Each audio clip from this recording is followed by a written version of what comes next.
Who am I? Episode 6, The Human Will. In your journey of discovering who you are, one of the most powerful parts of your identity lies not in your past, your personality, or your preferences, but in your will. You were created with the ability to choose, to say yes or no, to open your heart or to close it, to follow or to walk away. And this capacity is no accident. It's part of being made in the image of God, who himself chooses, acts, and loves freely. The Bible says in Deuteronomy 30:19, "I have set before you life and death, blessings and curses. Now choose life so that you and your children may live." God will not force your will, he honors it. But he also calls you to something greater, to choose life, to choose to love him. Your will is not just about what you want for lunch or which job to take.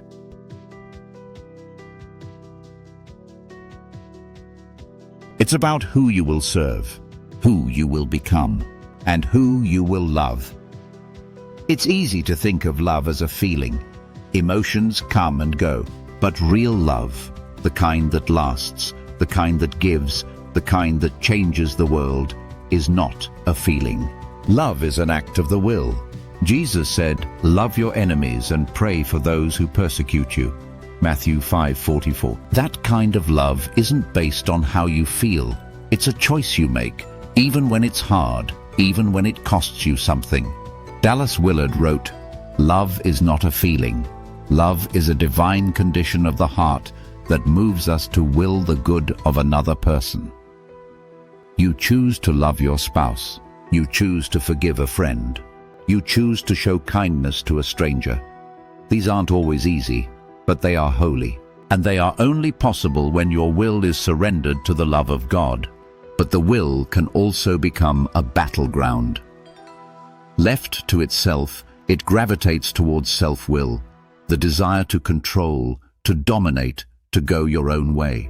Proverbs 14:12 warns, "There is a way that seems right to a man, but in the end it leads to death." Self-will insists on its own rights, but a surrendered will trusts God's wisdom over your own.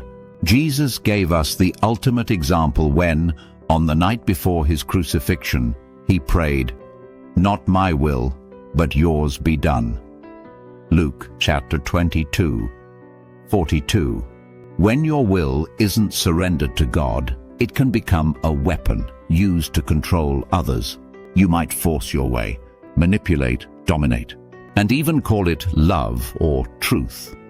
But forcing others to obey your will violates their God-given dignity. Jesus never coerced, he invited.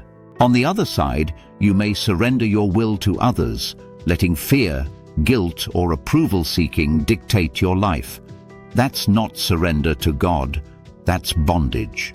Galatians 5:1 says, "It is for freedom that Christ has set us free. Stand firm then, and do not let yourselves be burdened again by a yoke of slavery." In his book, The Strong and the Weak, Paul Tournier describes two distortions of the will: the strong-willed person who dominates to hide vulnerability, and the weak-willed person who avoids decisions out of fear. Tournier writes, "The strong are afraid of being weak, and the weak are afraid of being strong. Both extremes are rooted in fear, not faith. But when your will is yielded to God, it becomes secure, balanced, and free. You don't have to control. You don't have to be controlled. You simply choose to walk in step with the one who made you." Jesus said, "Whoever wants to be my disciple must deny themselves and take up their cross daily and follow me." Luke 9:23. Choosing to follow Jesus isn't a one-time prayer. It's a daily act of the will. You choose humility. You choose truth. You choose to love even when it's hard. And when you do, you discover something beautiful. That love isn't something you feel your way into. It's something you choose your way into, day by day, step by step. So who are you? You are a person with a will powerful enough to shape your destiny. A will sacred enough that even God won't force it. A will capable of the greatest miracle of all, choosing to love.